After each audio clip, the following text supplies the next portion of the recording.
માંથી એક મનરભાઈ પણ હતા. પણ મનરભાઈ, મને સમજાવો કે તો તમે કોંગ્રેસમાં શું કરો છો? જો ભાજપમાં બ્રાહ્મણ, જૈન અને પટેલો એ સમર્પિત છે, એ ત્રણેય જાતિઓ સમર્પિત જો ભાજપને છે, તો તમારા જેવા નેતાઓ એ કોંગ્રેસમાં શું કરે છે હું સમજવા માંગુ છું. તમારો રોલ શું છે કોંગ્રેસમાં? એક થોડી કમથી સ્પષ્ટતા કરું. હા, રાજનીતિ એક વસ્તુ એવી છે કે જાહેર જીવનમાં કોઈ પણ હોય એ કામ કરતા હોય એમાં સાચો એનો અર્થ એ છે કે પોતાનું સ્વ ભૂલી અને જનતાની સેવા કરવી.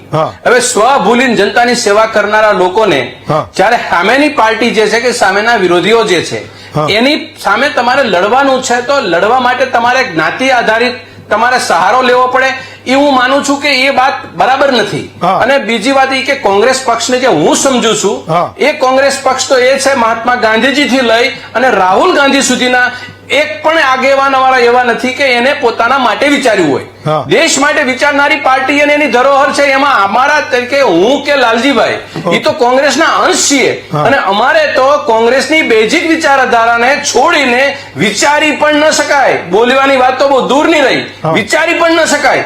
અને એની બદલીમાં મને દુઃખ ત્યાં થયું કે બીજેપી એટલે કે બ્રાહ્મણ, જૈન અને પાટીદાર પટેલ આનું એબ્રિવેશન કરી અને સામે મૂકે અને એ લોકો જ સત્તામાં આમ આ એક દુઃખદ ઘટનાને હું માનું છું અને નિંદનીય ઘટના માનું છું અને દર્દનાક વાત મારી માટે જાહેર જીવનને લગતી છે. કારણ કે હું તમને એમ કહું કે તમારે ભાજપ સામે લડવું હોય તો તમારી પાસે જ્ઞાતિનું હથિયાર લેવાની ક્યાં જવું છે? આ ભારતમાં ને ગુજરાતમાં દુનિયા આ જનતા કેટલી પીડાય છે.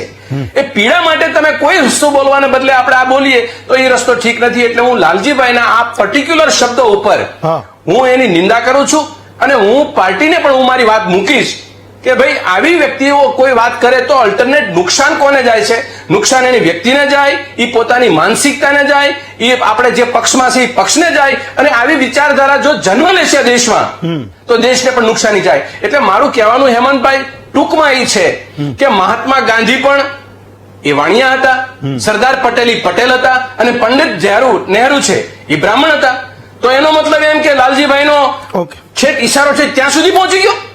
એટલે કહેવાનો મતલબ હું છે કે જે ત્રિપુટીએ જે ભોગ આપ્યો છે, 62 વર્ષ સુધી કોંગ્રેસ લડી, 62 વર્ષ સુધી અંગ્રેજો સામે લડી, પોતાના સ્વને ક્યારે યાદ નથી કર્યું. અને આપણે સત્તાના એટલા બધા લાલચુ શું કામ બનીએ? આ કોંગ્રેસે અમને આવું નથી શીખવ્યું. કોંગ્રેસે દેશમાં ચોરોની સામે લડે કે ગોરોની સામે લડે, અમે તો ફાંસીવાદી વિચારધારાની સામે લડનારા લોકો છીએ. એમાં અમારી જાતને ભૂલીને લડીએ છીએ. પણ આવા સમયે આ વાત કરી છે, ખબર નહીં કેમ એને મનમાં આવ્યું છે કેમ નહીં, પણ હું તો કહું છું એ નિંદાને પાત્ર છે અને લાલજીભાઈ એનો અફસોસ વ્યક્ત કરવો જોઈએ. આ તો ગુજરાતમાં હવે શરૂ થયું, કોંગ્રેસને નેશનલ એજન્ડામાં છે. તમારા નેતાઓએ વારંવાર કહે છે કે જેની જેટલી વસ્તી છે એને એની એટલી હિસ્સેદારી આપો. તો વાત તો એટલી જ થઈ ને, વાત તો એ જ થઈ ને કે બ્રાહ્મણ, પાટીદાર, જૈનને ના બનાવશો પણ જે 52, 54, 55, 60% જે લોકો એમાંથી બનાવો.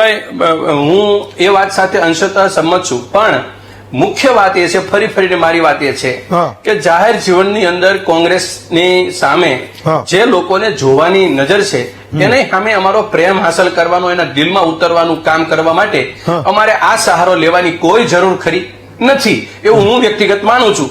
અને અમે તો કોંગ્રેસના અંશ છીએ, અમે કોંગ્રેસને કશું નથી આપ્યું તો કમસે કમ કોંગ્રેસનું અહિત તો અમે ન કરી શકીએ. અમે કોણ છીએ?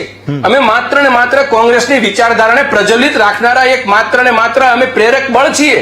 અમે અમારો રોલ કોંગ્રેસને મદદરૂપ ન થવાય તો કોંગ્રેસને ખદેડવાનું કામ અમે ના કરી શકીએ કોઈ દિવસ.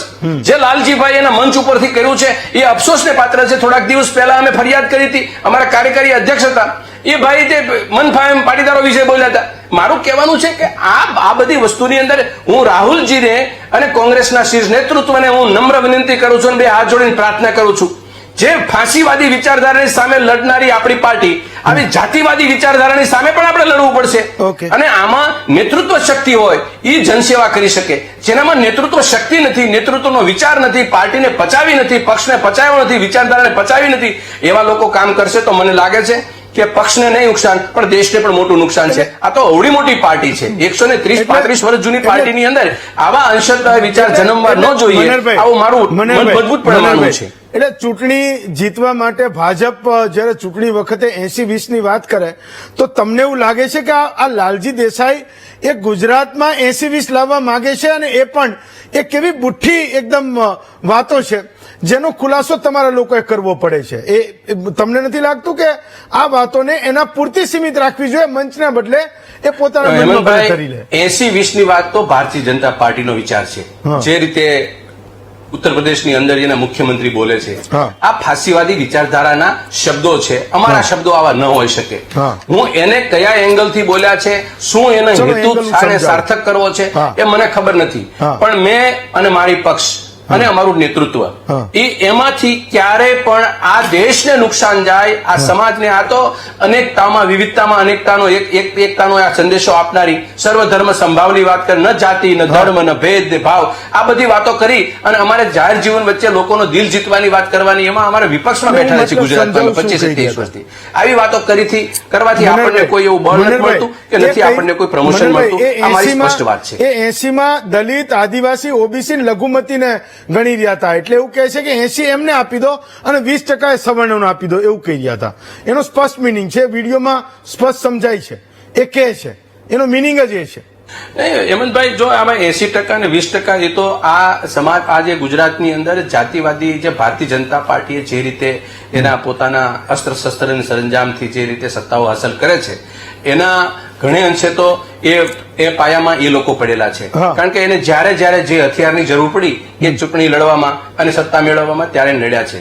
પણ અમારો પર્યો એટલો છે હેમંતભાઈ કે એવા એક સરસ મજાની પોસ્ટ ઉપર બેસનારા લાલજીભાઈ જેવા વ્યક્તિ, એ વિચારધારાની દ્રષ્ટિએ એ મજબૂત છે, એ પોતે કામ સારું કરી રહ્યા છે, પણ જાહેર મંચ ઉપરથી આ બોલ્યા છે એ અફસોસની વાત. એ તો આ તો તમારા વિચાર છે, પણ જયારે લાલજી દેસાઈ બોલે, તમારા નેતા બોલે, લોકો એવું સમજે કે આ તો કોંગ્રેસ બોલે છે, કોંગ્રેસ બોલે છે એવું લાગે ને લોકો? ના, લાલજીભાઈ બોલે એ કોંગ્રેસ ના બોલે, કોઈ છે એવું નહીં. હું મનહર પટેલ બધી વાતોની અંદર કોંગ્રેસ સાથે મારી કોઈ વ્યક્તિગત વાતો ક્યારેક રજૂ કરી શકતો હોઉં છું, પણ મારી વ્યક્તિગત વાત એવી હોવી જોઈએ કે દેશના બંધારણ અને મારા પક્ષની વાત, એ બંનેને સુસંગત વાત હું મારી વ્યક્તિગત વાત કરી શકું, નહીં કે મારા પક્ષને મારા દેશ વિરોધી વાત હું જનતાની સામે મૂકી અને જનતાને બે ભાગમાં વેચવાના ધંધા કરું. આ વાત માં ન કરી શકાય. જે લાલજીભાઈએ અત્યારે જે જાહેરમાં જે વાત કરી છે, બીજેપીનું જે એબ્રિવેશન આપ્યું છે, એ ન આપી શકાય ક્યારેય. કારણ કે એ વાતથી આ જનતાની અંદર બે ભાગ પડશે, જનતા તૂટશે, જનતા બે ભાગમાં વેચાશે, અને બે ભાગમાં વેચાય એ દેશનું કોઈ દી ભલું ન થઈ શકે ક્યારેય, કોઈ સમાજનું ભલું ન થઈ ક્યારે. વાસ્તવિકતા તો એ આપણે એ દર્શન કરીએ કે કોંગ્રેસની અંદર બેસનારો માણસ છે. ઘણી વખત ભારતીય જનતા પાર્ટીના આગેવાનો બોલી નાખે છે. હમણાં રૂપાલા સાહેબે જેવું બોલી ગયા હતા, તો રૂપાલા સાહેબે બોલી ગયા હતી કે એ તરત કીધું ને ભાઈ આ તો રૂપાલા સાહેબનો મામલો છે, એ ભાજપનો મામલો નથી. વાત સાચી, પણ એ અંદરથી બોલાયું છે, રણનીતિના ભાગે બોલાયું છે કે પછી એની વાતમાં બોલાઈ વાતને અડગ ઉભા છે? જો લાલજીભાઈ એ વાતમાં અડગ ઉભા હોય તો કોંગ્રેસ માટે આ વાત સારી ન કહેવાય અને પાર્ટી એક્શન લેવા જોઈએ. છેલ્લો પ્રશ્ન, ક્યારેક કોઈ નેતા એવું સ્વીકારે કે લઘુમતી માટે કોંગ્રેસે જે કર્યું છે અને લઘુમતીએ કોંગ્રેસ માટે જે કર્યું છે એ ક્યારેય ગણાવી ના શકાય, એ બધાને ખબર છે. ક્યારેક કોઈ નેતા એવું કહી દે કે બ્રાહ્મણ, જૈન અને પટેલોની પાર્ટી એ ભાજપ છે, તમારા લોકોએ એ કાયમ ખુલાસા કરતા રહેવાના. તમને નથી લાગતું કે આ સૌથી મોટું નુકસાન એ ગુજરાત? હું તમને એક બહુ સરસ મજાની વાત કરું. પંડિત નહેરુની પહેલી મિનિસ્ટ્રીની અંદર સૌથી વધુ કયા સમાજના લોકો હતા? વાણિયાન બ્રાહ્મણો હતા. બીજી, ત્રીજી, ચોથી સુધી કેટલા હતા? અને એ જ વાણિયાન બ્રાહ્મણોએ ઓબીસી, એસસી, એસટી ની એ ભેટ આપી છે. આપણે કઈ રીતે એને ગાળો કાઢી શકીએ, કઈ રીતે એને અવગણી શકીએ? એને વાણિયાના ગૃહમંત્રી હોય કે હોય, એની સામે આપણી લડાઈ છે એ વિચારધારાની લડાઈ છે, વ્યક્તિની લડાઈ નથી. એને વ્યક્તિગત નબળો ન પાડી શકું હું કોઈ દિવસ. મારી જાહેર જીવનની નીચાઈ હું નીચે ન લઈ શકું, મારા પક્ષને નીચો ન મારી શકું, હું વ્યક્તિગત રીતે નીચો ન જઈ શકું. મારે એક વ્યક્તિને સામે ટાર્ગેટ કરવો છે, એ વિરોધાભાસ છે, એ વિચારધારાથી જુદો છે. પણ એ વિચારધારાને લઈને મારે લડવું હોય તો મારી સાથે મારી પાસે સારા વિચારો હોય, સારું હથિયાર હોવું જોઈએ. મારા બુઠ્ઠા હથિયારે હું લડીશ તો મારો પક્ષને નુકસાન થશે, મને નુકસાન થશે અને મારા દેશને નહીં શોભે. આ વાત તો સમજવાની જરૂર